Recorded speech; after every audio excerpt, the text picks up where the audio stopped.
शादी का दिन था। चर्च सफेद गुलाबों से सजा हुआ, घंटियां बज रही थीं और हर तरफ खुशियों का माहौल था। दुल्हन एमी चर्च की गलियारे से गुजर रही थी। सफेद गाउन में किसी परी की तरह लग रही थी।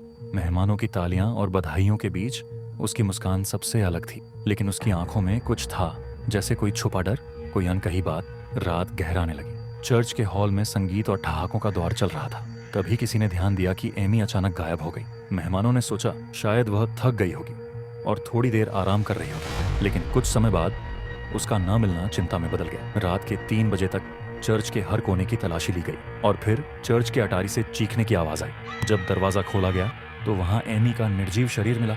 उसके गले पर गहरे निशान थे, जैसे किसी ने रस्सी से उसे घोंटा हो। दरवाजा अंदर से बंद था, कोई जबरन घुसने के निशान नहीं थे। ये कैसे मुमकिन था? जैसे ही पुलिस जांच शुरू हुई, चर्च के हर शख्स की कहानी खुलने लगी। हर किसी के पास कोई ना कोई रहस्य था। अच्छी दोस्त थी, लेकिन एमी की शादी ने उनकी दोस्ती में दरार डाल दी थी। चर्च में किसी ने सुना था कि जेसिका और एमी के बीच शादी से कुछ समय पहले एक तकरार हुई थी। तुमने मुझसे सब छीन लिया, जेसिका ने गुस्से में कहा था। जेसिका ने पुलिस को बताया कि वह रात भर मेहमानों के साथ थी, लेकिन उसके कपड़ों पर शराब के धब्बे कुछ और कहानी कह रहे थे। एमी का पूर्व प्रेमी राहुल भी शादी में आमंत्रित था। राहुल और एमी का रिश्ता काफी गहरा था, लेकिन एमी ने उसे छोड़कर किसी और से शादी का फैसला किया था। चर्च के बाहर एक चश्मदीद ने देखा कि राहुल और एमी अकेले में बात कर रहे थे।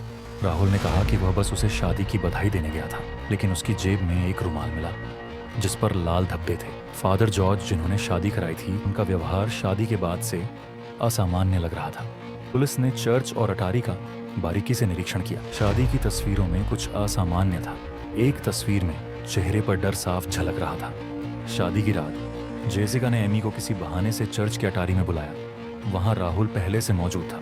उन्होंने एमी का गला घोंट दिया और उसे अटारी में छोड़ दिया। फादर जॉर्ज को फंसाने के लिए उन्होंने रस्सी उनके बैग में डाल दी, लेकिन तस्वीरों और पराग के सुराग ने पुलिस को सही दिशा में पहुंचा दिया। जब राहुल और जेसिका गिरफ्तार हुए, राहुल ने स्वीकार किया, मैंने उसे मार दिया क्योंकि वह मुझसे दूर जा रही थी। जेसिका की आंखों में कोई पछतावा नहीं था, लेकिन एमी के गले से निकली एक छोटी सी लटकन में एक छुपा माइक्रोफोन था।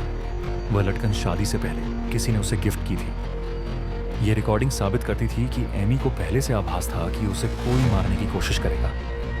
भरोसा वह डोर है जो रिश्तों को जोड़ती है, लेकिन जब यही डोर टूटती है तो सबसे बड़ा अपराध होता है।